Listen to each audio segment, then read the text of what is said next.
Mortgage loans, business loans సులభంగా government private banks నుండి ఇప్పించబడును. Hi అండి, welcome to Suman TV education channel. So నా పేరు అనురాధ. ఇన్ని రోజులు మనము డిఫరెంట్గా నేర్చుకున్నాం కదా. సో అన్ని సెంటెన్స్లు వాటి ప్రకారంగా మనం నేర్చుకున్నాము. సో ఈ రోజు వచ్చేసి రెండు పదాలతోటి మనం వేరే వాళ్ళతో మాట్లాడడం లేదంటే ఆన్సర్ ఇవ్వడం ఇలాంటివి ఎలా అన్నది ఈరోజు మనం నేర్చుకుంటున్నాము. సో ఎందుకంటే చిన్న పదాలు, కొంతమంది అంటున్నారు మేడం అంత పెద్ద సెంటెన్స్ చెప్పడము గుర్తుపెట్టుకోవడం కొంచెం కష్టంగా ఉంది. సో మాకు చిన్న పదాలతోటి రెండు పదాలతోటి మీకు ఈరోజు హిందీలో ఎలా మాట్లాడాలి, సింపుల్గా ఎలా ఆన్సర్ ఇవ్వాలి అన్నది ఈరోజు మనము చూస్తున్నాము. ఓకే, సో ఈ రెండు పదాలంటే మేడం రెండు పదాలతోటి ఎలా మాట్లాడతాము, చాలా సరిపోతుందా అని అనుకుంటున్నారేమో. చిన్న ఆన్సర్స్ ఇవ్వాలి, మనం పెద్ద ఆన్సర్స్ ఇవ్వడానికి అవసరం లేదు. చిన్న ఆన్సర్స్ ఇవ్వడానికి ఎలా మనం మాట్లాడాలి వాళ్ళతోటి, ఎలా మనము ఆ రెండే పదాలను ఎలా యూజ్ చేయాలి అన్నది ఈరోజు మనము చూస్తున్నాం. ఓకేనా మరి? సో చూడండి, ఇక్కడ ఆల్రెడీ మనము ఇదివరకు క్లాస్లో మనము మొత్తము మీనింగ్స్ నేర్చుకున్నాం కదా. సో వాటిని రెండు పదాలతోటి హిందీలో వేరే వాళ్ళకు మనం ఆన్సర్ ఎలా ఇవ్వాలి, ఎలా మాట్లాడాలి అన్నది చూస్తున్నాం. చూడండి, ఇక్కడ ఖానా ఖావో. ఖానా ఖావో అంటే ఏంటి? అన్నం తిను లేదా ఫుడ్ తిను. సో దీన్ని చూడండి, ఖానా ఖావో. ఓకే, సో ఫుడ్ అన్నం తిను అని ఇక్కడ మనం ఎన్ని పదాలు వాడాము? రెండు పదాలు. ఏంటి ఆ పదాలు? ఖానా ఖావో. ఓకే, ఖానా అంటే ఏంటి? ఫుడ్. అన్నం తిను, అన్నం తిను. సో మనం చిన్నగా ఆన్సర్, పిల్లలకి ఏమంటాం? అన్నం తిను అనాలి. సో దాన్ని మనం ఎలా అనాలి? ఖానా ఖావో. ఇక్కడ ఎక్కువ వర్డ్స్ ఏం లేవు, ఎక్కువ లాంగ్ సెంటెన్స్ కూడా లేదు, సింపుల్ గా 2 వర్డ్సే. ఓకే, ఇదర్ బైఠో. ఇదర్ బైఠో, ఇక్కడ కూర్చోండి. అంటే మనం ఎన్ని వాడాము ఇక్కడ? చూడండి, ఇక్కడ మనం ఓన్లీ రెండు పదాలను వాడుతున్నాం. మనం వేరే వాళ్ళకి ఆన్సర్ చెప్పేస్తున్నాం దాంతో. ఓకే, ఇదర్ బైఠో, ఇదర్ బైఠో. ఓకే, ఇదర్ బైఠో అంటే ఇక్కడ కూర్చో.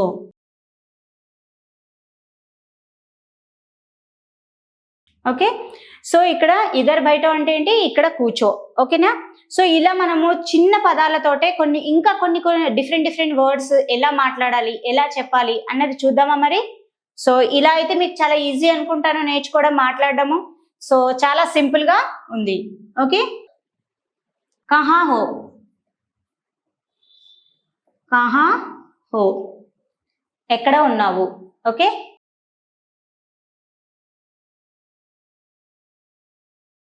కహా హో అంటే ఎక్కడ ఉన్నావు. క్యా ఖాయా. క్యా ఖాయా అంటే ఏం తిన్నావు. ఓకే, క్యా ఖాయా అంటే ఏంటి? ఏం తిన్నావు. ఎందుకంటే మీకు పెద్ద సెంటెన్స్లు చెప్తుంటే కొంచెం గుర్తుపెట్టుకోవడానికి కన్ఫ్యూజన్గా లేదంటే మర్చిపోవడము ఇలాంటివి అవుతున్నాయి. సో అందుకని మీకు చిన్న పదాలతోటి రెండు పదాలతోటి ఎలా మనము మాట్లాడాలి, సింపుల్గా, పెద్ద అవసరం లేదు, సింపుల్గా మనము ఏదైనా కానీ కొన్ని సింపుల్గా ఆన్సర్స్ ఇస్తుంటాం కదా. సో అదే మెథడ్లో సింపుల్గా ఆన్సర్స్ ఇవ్వడానికి హిందీలో ఎలా అన్నది ఈరోజు మనము చూస్తున్నాము. ఓకే, ఇంకా ఇక్కడ చూడండి, ఇప్పుడు మనం ఏం చేసాం? ఖానా ఖావో అంటే అన్నము తిను అని చెప్పాం కదా. సో ఇక్కడ ఖానా బదులుగా మీరు వేరే వస్తువు, వేరే ఏదన్నా థింగ్ పెట్టేసి మీరు దాన్ని కంటిన్యూగా చేసి కొత్త పదాలను మీరు వాడుకోవచ్చు. ఓకే, జల్దీ ఆవో. మనం ఎవరినైనా అంటూ ఉంటాము, త్వరగా రా అబ్బా అని అంటాం కదా. మనం తెలుగులో కూడా త్వరగా రా అని అంటాము. సో దాన్ని మళ్ళీ హిందీలో ఎలా అంటామో? చిన్నగానే 2 వర్డ్స్, దీంట్లో పెద్దగా ఏం లేదు, 2 వర్డ్సే. జల్దీ ఆవో, జల్దీ ఆవో, త్వరగా రా. సో ఇలా మనము చిన్న పదాలతోటి రెండు పదాలతోటి మనము వేరే వాళ్ళతో ఆన్సర్ చేస్తున్నాము. సో ఇంకా కొన్ని పదాలు చూద్దామా ఇక్కడ? కబ్ ఆయే. కబ్ ఆయే అంటే ఏంటి? ఎప్పుడు వచ్చావు. మనం తెలుగులో కూడా చిన్నగానే చెప్తాము, కబ్ ఆయే, ఎప్పుడు వచ్చావు, అంతే కదా. సో కబ్ ఆయే, ఓకే, ఎప్పుడు వచ్చావు.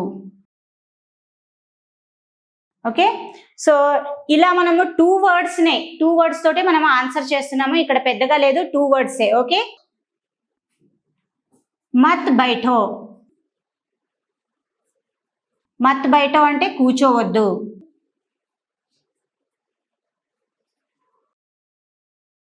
ఇక్కడ మనం ఏం చేసాము, ఇక్కడ కూర్చో అని మనం చెప్పాం కదా, ఇద్దర్ బైఠో. సో దానికి ఆపోజిట్ ఏంటి? మత్ బైఠో. ఇక్కడ కూర్చోవద్దు, ఇక్కడ కూర్చోవద్దు అంటాం కదా ఇక్కడ.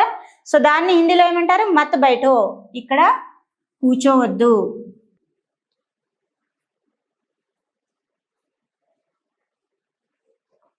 ఓకే, ఇంకొకటి ఇక్కడ ఖానా అని ఇచ్చాము, కహా హో అని ఇచ్చాం కదా.